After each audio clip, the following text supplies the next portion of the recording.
So, welcome back to the channel, Financial Fallout Diary. I have been traveling along the Balkans in Europe, and right now I am in Austria, and I've been driving some car over there. So, still, I am a little bit off connected with what's happening. I've checked a little bit, but not so careful.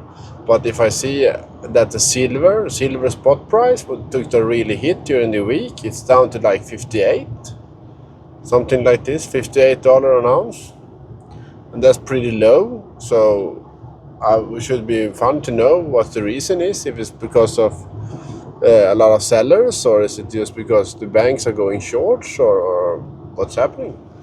I don't know.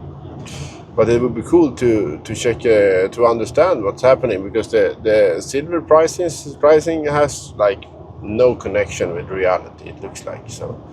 It started to get a deficits on it, and the prices should start rise a lot because of the deficit and stuff like this. But the shortage. But yeah, no, it's not. So we will see. And when we have been going around like this and look into different countries, and seeing different cultures and see on how other people do stuff, it's kind of cool that you kind of can understand like why one country is better than another country in an economic sense, because it's like geographically is like one of these, like in some countries really easy to build infrastructure, and different other countries is really expensive and really hard. And if you then are a country with like bad geographically, with like no natural resources, it's really hard to get a functional economy. And then when you have a shitty culture on this also, and you're like hot during days, so it's really, most people are like exhausted during day because of the heat. Then you have kind of a culture when you like in like ex-Soviet countries, like the communists take whatever you make. So if you did something good for yourself, you're like someone else just come and takes it. And I guess that this made a culture like no one is actually trying harder or doing that little extra to get a good to get a good turnoff or something, get a high, making a big business or a big making something good with themselves for their country. So it's no use, because if they do, someone just come and take their shit, I guess. So I think this is really like hard for the economy, I guess, and we will probably see what will happening in these countries in the future. It will be fun to watch actually what will actually happen in all these countries.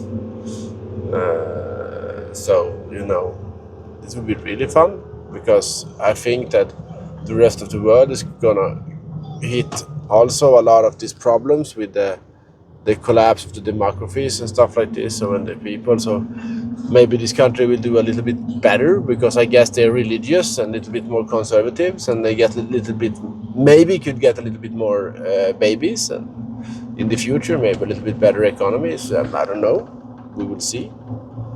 But it's still kind of fun to like follow the development, because if I understand it correctly, right now nobody is actually knowing what's happening, why it's happening, and like the mechanism between this. There's a lot of people that says like, oh yeah, it's because of A, Y, B, but yeah. Then you can say, but look at this country, it's not correct in this country or in this area, this region. So it's really hard to sum it up. The only thing that I know is like you can't have an economy that you like depends on its growing all the time when it stops growing. Because if it depends on the growing and it's not grow anymore, then you will have a problem. And this is kind of the problem we are entering, I guess. So we will see.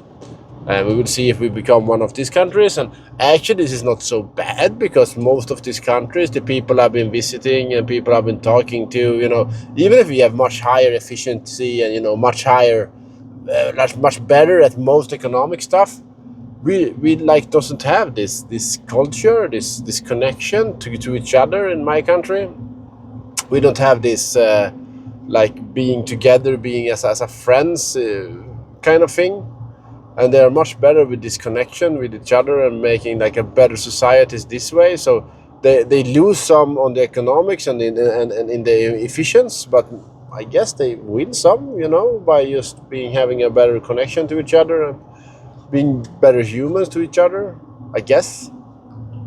But still maybe no, because it's trash everywhere in this country, so they don't pick up. Now we are in Austria and it's really clean and everything is like nice, but when you are in the Balkans, it's like, it looks like dumps mostly everywhere, so it's kind of sad to see, but yeah, that's how it is. So now we're going into the German border, so I guess in a couple of minutes we should go past the German borders, I guess. So we will see. Now we are in the Schengen, in the EU, so now it's not supposed to be any problems. Just to go, you should not even show passport, if I understand it correctly. But maybe yes, you never know. And anyhow, this is my thoughts for this week. I don't have so much more than this. It's just about this, watching other countries and see how they do shit, and it's just like reflection over this that we're really good at doing stuff efficient in Scandinavian countries, but we're not so good at like building networks and taking care of each other, I guess. So this is maybe my takeaway with this, that you should spend a little bit more time maybe with friends and families, and a little bit less time maybe with doing stuff more efficient. But yeah, then you get probably the problems that Balkans has, that no money but a lot of beer. It sounds nice, actually, a lot of beer. Yeah, never know, it's good. So anyhow, I say goodbye to you from a little bit bad weathery Austria and soon in Germany. So I see you next week, guys. Ciao.